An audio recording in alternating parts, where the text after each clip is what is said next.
Okay, so let's get started. IVs. First off, why do we give IVs? Usually there's pretty much just three things for giving IVs. First, fluid replacement. If we need to give normal saline, we need to give blood, any kind of blood, if we need to give medications, or we need emergency access to the vascular system. We don't just give IVs just in case we may need it later, but in the hospital setting, most patients will have that IV in case they need any one of those three things. But if it's just a quick in and out, those patients don't get it. Because of the reasons you saw earlier in the video, all the small complications and all the risks that come along with it. So moving on to sizes. You guys have already seen this. I already showed it to you. That 14 gauge, that's the big one. Then we have the 16 gauge, the 18, the 20, the 22, and the 24. Typically, pre-hospital, they're going to run with the 18s, usually, sometimes 20. The hospital, the go-to choice is about 20s. It's a nice, safe one. They can still get plenty of fluid through it, and it's not real big and mean. That's what I would want, is a 20. These down here, if they have bad access, bad veins, really hard veins to get, or peds patients, those are the two you're going to hit more often, is the 24 and the 22. There's, in the past, typically, and most of my career, it's always been, you could color code these things. So you could see yellow, 24, blue, 22, pink, 20, 18 is going to be green. You're going to go to gray is going to be 16, and then you're going to go orange. Orange is 14. So you can just reach in the cabinet and grab it, but they're starting to get away from this, and now it's pretty much whoever's making them makes up their own colors as we go along. So you can remember this if you want to. I still do. I still remember it, but it's going to get me in trouble eventually when I say I know it well. Next, IV insertion. The steps. First thing you do whenever you're getting ready to start an IV on a patient, before you even start picking out IV sites, before you even put on that tourniquet, you're going to ask the patient, sir, ma'am, have you had any reason, or is there any reason I can't start an IV on your right or left side? Or do you have a preference on which side I start that IV on? Number one, some of them do. Some of them have a preference. They always get it over here. They can never get them over here. Don't stick me over here because they never get it, right? That's a history. That patient knows. They've been around the bush. They've been around the block a time or two, and they've had these instances. Listen to your patient. Sometimes they know. Also, if the patient's had a mastectomy or a lumpectomy, you can't start IVs on that side. Same goes for dialysis patients if they've got a shunt. The dialysis port. You don't want to be putting IVs in that arm. Because their doctor's going to be pissed that you ruined all that work for them. Next, apply your tourniquet. So tourniquets, let me come over here. So your tourniquets, that blue thing I was showing you, right? Your tourniquet, you're going to want to make sure it's flat, just like that. You start twisting it up like this, and be pulling a lot of hair out whenever you're tying it on or letting it go. You're also, whenever you're doing it, so you're going to want to have it like this. Little dog hair, right? So it's going to come around here. It's going to be flat the whole way around. That way we're going to prevent pulling out any hairs or anything.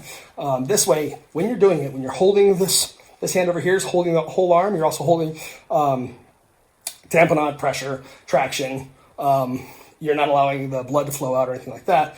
Once you're done, that way you've only got that one arm. You just pull it, done. So that dog ear really comes in handy.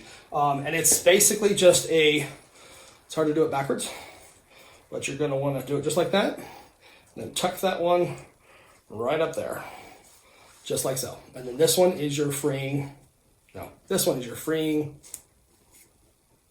lead. Okay, so got that one out of the way. Next, you want to choose, gotta come back over here. Next, you want to choose a vein. Tendons versus veins. Tendons are hard, they feel like hard rubber, and they don't really compress like a vein would. Veins are soft, they compress easily, and they bounce back. They're pliable, right? They bounce. They're elastic, that's a good word, they're elastic. Soft elastic.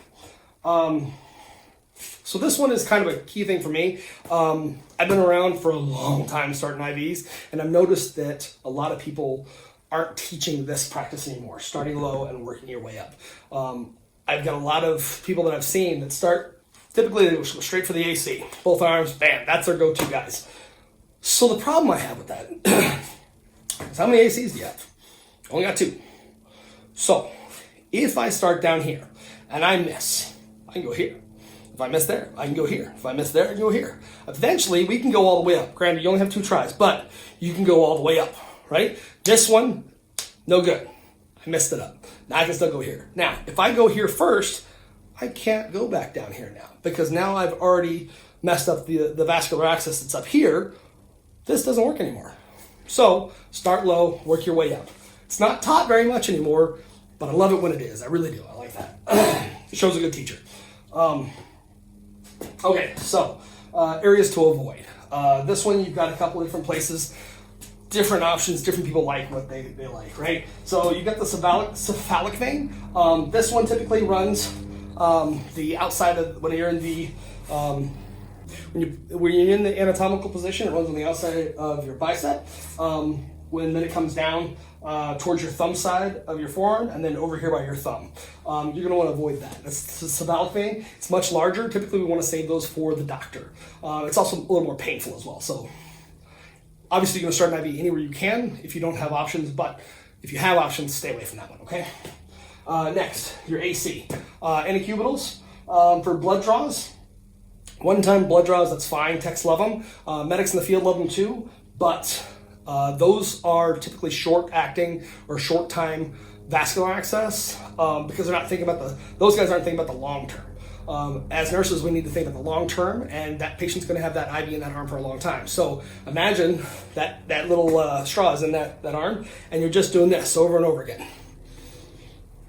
Granted, the tube will bend, the catheter will bend, but it's continues to rub on the underside of that vein over and over again. So how long is it going to be before it actually infiltrates and you lose that vein or do damage underneath, right? So we want to stay away from the ACs as well. Again, get them where you can, but we're going to try and stay away from those. Those are kind of like the last things we want to do, right?